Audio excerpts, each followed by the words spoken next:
Hello, everyone. My name is always Asmal. Welcome to another episode of Tooways to Skin a Cat, a show where we talk career experiences on entrepreneurship and investments. The main aim is to show that there's more than one way to be successful other than climbing the corporate ladder. We are live on LinkedIn and YouTube, and the show will be on podcast tomorrow morning. If you are watching live, drop a one in the comments so that we know we're not talking to ourselves. And if you're watching the recording, drop a two in the comments so that we can comment if you have any questions. My guest for this week is Jason Hamilton, entrepreneur, executive director of First River Capital, business school lecturer at Stellenbosch University Business School, Saïd Business School at Oxford University, non-executive director of so many organizations, and a background in corporate debt and acquisition and finance, leverage finance at ABSA, and a CIMA Charter holder. And I can carry on, but if I mention any more, it's going to take the whole show. Jason, that's a long list. Thanks for joining me today. No, it's a pleasure to be here, and obviously I've been following you and your activity for quite a while, so it's really an honor for me to be here and being able to talk to your audience today. So maybe to jump into questions, tell us your story. Where are you from, and outside of work, who is Jason Hamilton? Give us that backstory. Yeah, I think it's a story that's probably been told often, or that many will share. But I grew up in the Western Cape, on a small farm just outside of Paarl, and then naturally you end up studying at Stellenbosch. It wasn't really an option, and this is where my sort of accounting career get taken, because at that point I didn't explore any further options around what to become. It was either engineer, doctor, or an accountant. Those are the options, because I didn't explore further. So that's something definitely that I won't do to my kids. I'll try and introduce them to some more considerations, but ended up doing accounting, and that then set me on the path to also becoming then later on a CIMA Charter holder. I spent a lot of time obviously growing up here in the Western Cape, so very much focused on nature. So I still spend a lot of time in nature now, back here in the Western Cape after about a 15-year absence. But do spend a lot of time for my free time going back to the bush. So I always try and find myself back in nature, where I sort of reset and also get to practice a few of my hobbies, which is photography also. So I try and go back to that and recharge. But I do find it's easier to do that when you are immersed in the Western Cape. So when I moved back to Cape Town from originally spending a long time in Joburg, I decided I either want to see the sea or then spend some time in the winelands, and decided let's split the two, but I never got to see the sea. So I settled back in the winelands and just never left. So I do enjoy the tranquility here. Okay, no, I mean, that gives us a good background. But like looking at your LinkedIn profile, you've got so much going on. How do you manage all of it? How do you give each one its fair due and not bias the one over the other? That is definitely a challenge, and I do find that you have to pick the roles you get involved with carefully. And obviously this is different when you potentially early on in your career, but even early on in your career, you do want to expose yourself to as many things as possible, but you need to pace yourself as well. So I think there's also an element of me rejuvenating or exploring new areas, sort of post-banking, which I left about 4 or 5 years ago, which saw me open myself up to a lot of other opportunities, which is the direct or the non-executive directorship roles, some of the trustee positions, and also even the guest lecturing things I do at the business schools. And I find balancing those, you need to be well aware of what obviously your limitations are. But again, many of these aren't full-time positions. Obviously, with full-time positions, it'll be impossible to do. So what I found is, as you move up in your career, there are roles and opportunities where you can spend a couple of hours a day or a couple of hours a week, or even then, for example, if I look at the mentorship I do for the Oxford Entrepreneurship Network, there you get assigned a mentee, and you need to spend time with them on a monthly basis. But again, setting those parameters officially and unofficially, that makes a lot of things possible. And one thing I also found, that if you kind of break down the day about how much time you sleep, how much time you then sit at work, and you count the free hours, there's actually a lot of hours in a day which you can actually use productively. And what I found is, obviously now with lockdown and spending the last 2 years stuck in this room. I think 2020 for me was an eye-opener about how much can actually be achieved when certain things fell away. So for me, a lot of activity in the consulting world stopped for 6 months. And you sort of say, how can I fill up that time? And what I found is opening myself up to that made it much easier then to take on probably much more than I would have thought before, but still actually live a relatively balanced life. Although I must say I can always do much more exercise than I currently do. So at the moment I've swapped sleep for exercise, but that's the one thing I still need to change. I think everything else is probably still okay. It's good to know that everybody's still working on something. So I'm not alone. Exactly. You deal with a lot of different businesses, even in your main as an entrepreneur at First River Capital. What's your view on the health of South African business in general?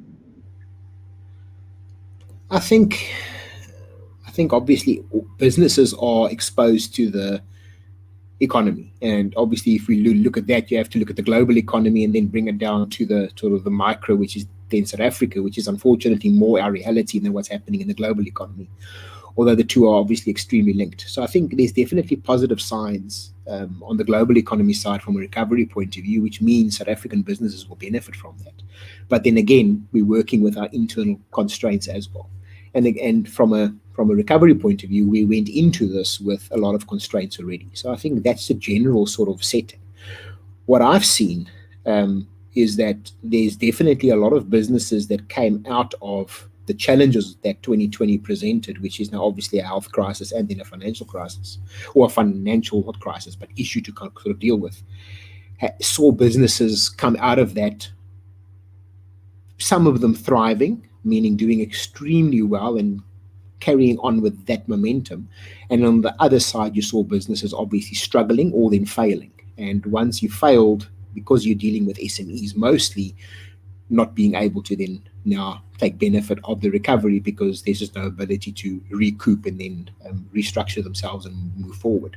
So there's definitely a duality that has been formed within the economy. So I think from a company point of view, that's also further context to keep in mind. And then the companies that have survived and have come through this, most of them have taken temporary measures to get to where they are. And these temporary measures can't now be further exhausted. So banks are now saying we've deferred payment, now our payments kick in. Or you've had costs being cut, and you can only cut costs so far for so long until you need to start investing again, especially when you want to grow. So there's businesses with limited ability to cut costs. There's businesses with probably too much debt now coming out of COVID that need to now take on more debt or equity to grow, and potentially also equity resources being exhausted, which means they have to look at other resources, which means external sources of finance, either in the form of debt and equity. But the general concern is that economic conditions is still very, very tough. 2021, I think, still going to be very challenging. And many companies need to restructure their balance sheets or then look for outside capital. And as we know, raising outside capital isn't a quick process. It can take 6, 12, sometimes even 18 months to go through that. So if my advice or my guidance to companies is always act now, there's no time to wait. You need to be ahead of this and try and plan as proactively as you can to make sure that something doesn't catch you off guard. And what I found is it's always the things you don't plan for that seem to expose you the most. But the more you plan, the more you actually are able to handle those. Okay, I mean, that's a good summary. So, a reminder to the audience that we'll be responding to questions towards the end. So please add your questions now so that we don't miss them. Let's move a little bit. Let's talk CIMA. You as a charter holder, you've been very active in the leadership positions within CIMA locally and internationally. For the young professional out there who's not certain about their next step, why would the CIMA route be worth taking as opposed to the other options?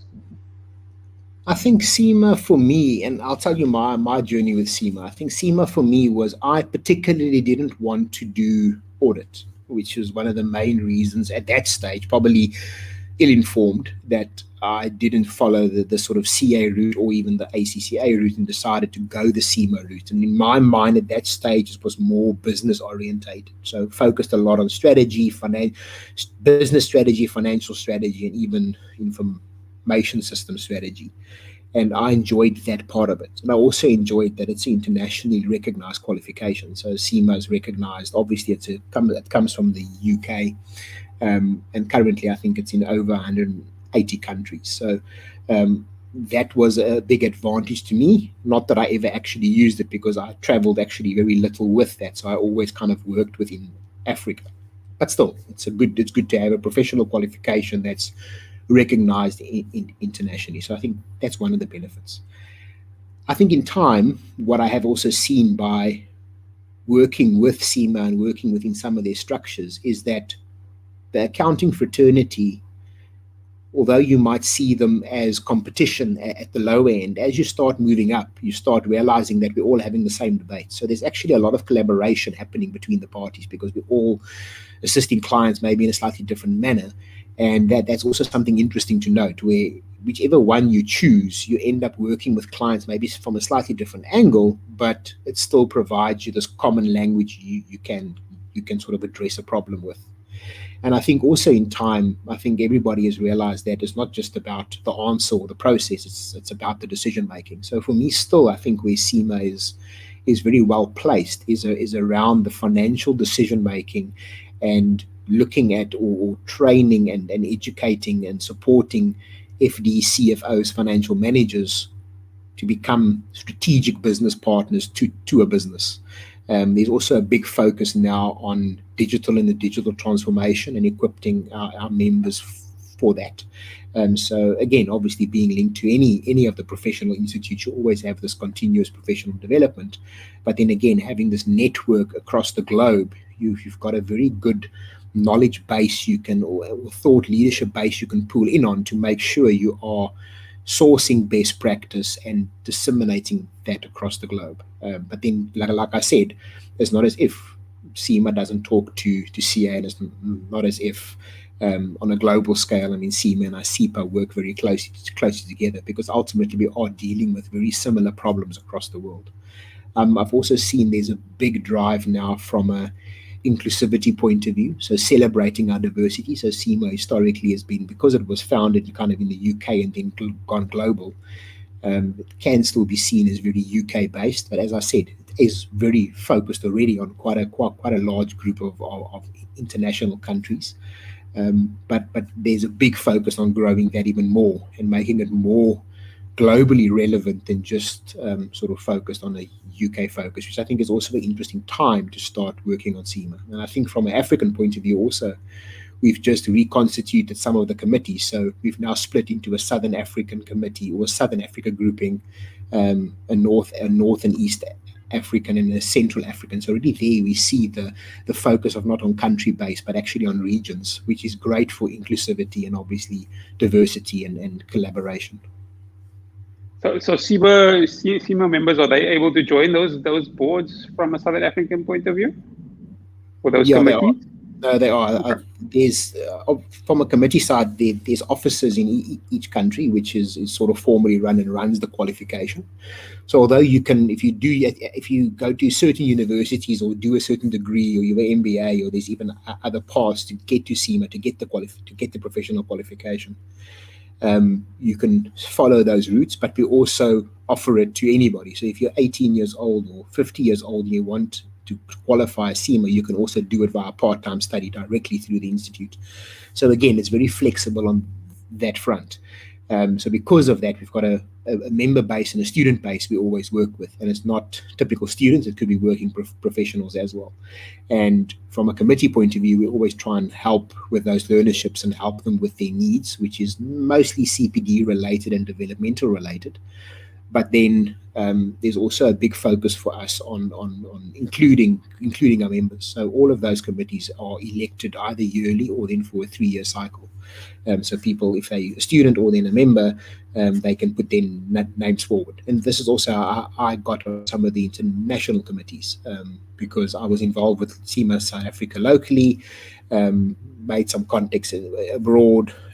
People also move around, and when these things come up, you put your hand up, and obviously because you served, there's then some value you can add to a much wider community than just where you are, which is obviously a great perspective to also have. And obviously for me, one big thing was to also carry the African flag forward, specifically in an organization which is changing, but I think also has to have some representation from other countries on various of its committees. Okay. Good. You also a business school lecturer, Stellenbosch University Business School and Oxford University Business School, but you're also an entrepreneur for an SME.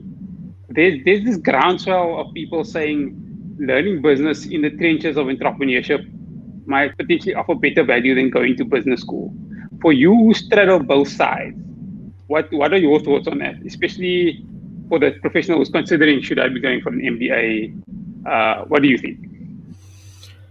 I think for me, and I think that there's a reason why I got involved in executive education specifically. And well, it's because I'm not an academic. I am more a business person or a practitioner than I am academic. But I do enjoy the involvement with executive education. And the reason for that is specifically that, because it is so practical. There's a lot of the work is based on research, which has much more value than people realize, because if you're a company and you're deciding to go into a market, you should base that decision on solid research you've done.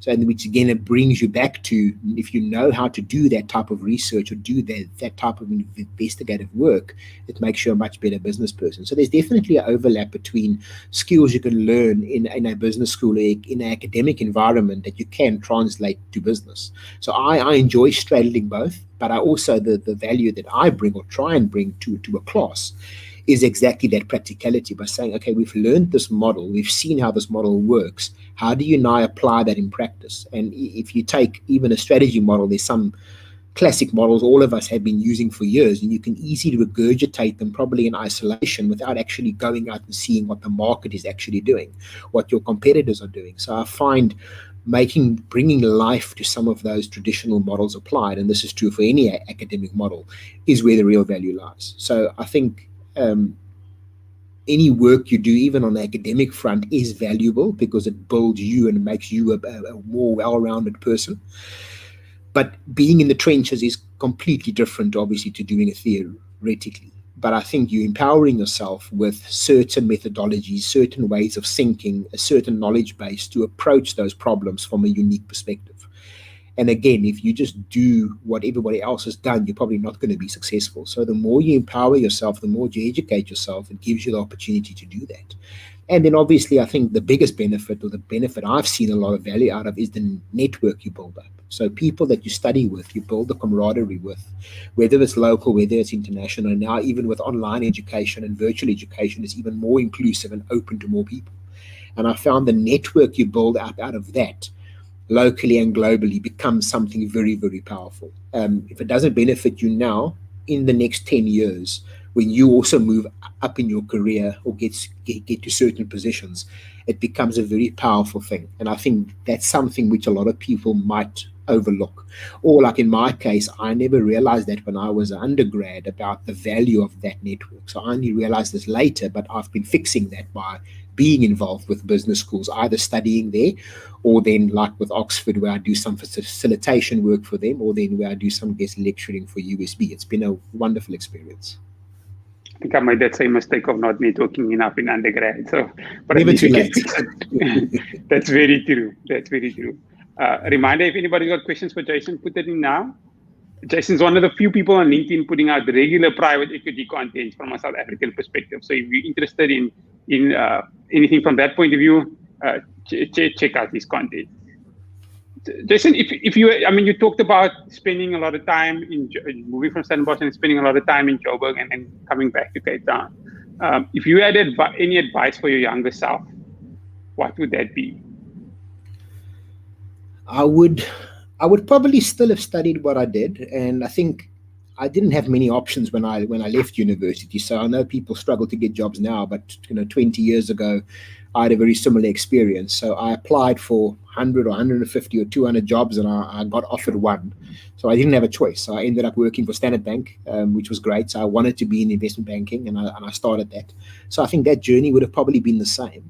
I think one thing I do regret, or that I would redo, is I probably at that stage or somewhere early on in my career, when it's still easier to do, is to spend some time abroad. either, I won't say just traveling, but either traveling or studying or working. Because I found that later in life, when I did do it, I spent a couple of weeks there studying. I found that it did enlighten me or open up a new world to me. And I think if I would have liked to have that insight, I would have liked to have that insight a bit earlier on in my career. That being said, when I finished studying, I was brought up in Cape Town. We would go on holiday every 2 years to the same place, but I never really exposed myself to other areas other than Cape Town itself. So for me, moving to Joburg at 21 or 22 was a big move already, and that already opened my eyes and gave me a new experience. So I think that's one thing. I think I saw the moving away from family and being close to family as very freeing, and I learned a lot out of it. Obviously now, 15 years later, I ended up moving back, and I'm staying in the same town as where I actually grew up, and my parents are just down the road. So I did come back home, for lack of a better word, and I do enjoy and appreciate being close to family, because I think there's a lot in that. And as you grow older, you start appreciating your parents a bit more as well. But I think early on in my career, I think I would have pushed myself a bit harder in opening myself up to some new challenges or different challenges, or even if it is moving country, because there is definitely a different perspective you get dealing with people from different nationalities.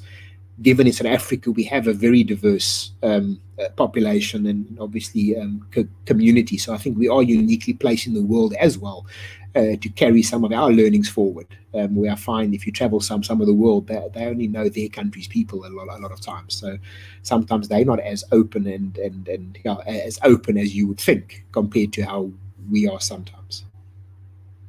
That's great advice. Doesn't look like there's any questions, so it looks like you've answered all the questions quite well. Any last few words from you, or anything that we didn't discuss that you'd like the audience to know? I think. I mean, you mentioned earlier that I work in sort of the private equity field, and I mean, I've always been working in finance, and then working in finance, and then also working in finance related to either mergers and acquisitions or then private equity. And for a big part of my life, I spent time in the buyout space, and then also sometimes in the venture capital space, but more on the later stage investments. And one thing that I started doing, and you'll see this recently also from my activity, that I've entrenched myself now much more in the early stage venture capital space or market. And I've done this in two ways. One, so I started doing some work for Launch Lab, also at the Stellenbosch University. It's one of their companies, although they have a pan-African focus on working with early stage companies, so angel and seed funding type companies looking then to raise capital and develop their ideas. And I found entrenching myself there, it's the quickest way to also learn more about that market. So like I said, although I've known venture capital, I understood a different part of it, and they all seem to work very differently. And the same thing with the mentorship work that I do for the Oxford Entrepreneurship Network. They are mentoring an entrepreneur in the UK. So again, totally different perspective, but a lot of the principles are obviously the same. So what I found is that although you work in a certain environment, just changing your perspective slightly opens up a whole new world for you. And I must say there's a big difference in how angel and seed funding works to even how later stage investments work. And I won't say it's easier to raise Series A or B or C, but it's definitely very different to raising seed capital or then angel finance. And I find for me, what I've done, and this is why it's important for me to find the time to do these things, is the only way to learn and to grow is to actually start doing it. So I've read a lot of books and I've seen a lot of talks, and I myself have spoken about it too, but the only way to really do it is by doing it. And another thing I think that I want to mention is I also felt for a long time that I wanted to get involved in angel investing, where you can help entrepreneurs grow from advisory, but also from an investment point of view. And what I never realized, and I only see now, is that a very small amount of money can go a long way for the right entrepreneur. And if when I was still in corporate, if I look at the last 10 years, there's a lot better things I could have done with my money, or some of my money at least, than spend it on maybe stupid things where I could have actually potentially reinvested that. But you don't think that 5,000 Rand or 10,000 Rand can make a difference for a business. And I think that's one thing I learned over the last few months, is that if there's anybody can potentially be an angel investor, either through giving back by mentoring and guiding, or even by investing, by saying, here's an early stage idea and I'm going to put 10,000 Rand behind it or 20,000 Rand behind it. Yes, the figures can grow up, but there's a lot that can be done with that. So I think that's something I've learned, and I think that's sort of something I'm advocating for now, is that people can start making a real difference, growing businesses from the ground up that could be transformational and take South Africa and Africa to the next level by spending a little bit of time and a little bit of money on it. I think that sums it up perfectly. I mean, it's very inspirational from an angel investor. I would have never thought that 5 or 10,000 Rand could make a difference. But so I'll come call on you. I'll call on you. I'll come call on you shortly. You have my number. A reminder that the show is available on YouTube and will be on the podcast tomorrow. If you're watching on YouTube or on the podcast and you feel that this added value, don't forget to like and subscribe so that you get automatically notified when the next episode comes out. We are still doing our weekly discussion on Clubhouse about business and investing in South Africa. Join us on Mondays at 5 p.m. Central African time. Jason, thank you so much for joining us. I've learned quite a bit, and I'm sure the audience has too. Was, thank you again for the invite, and I'm certain we'll talk again soon. Thanks, everybody. I'm sure. Thanks, everyone, for joining us for another episode of Tooways to Skin a Cat. Goodbye.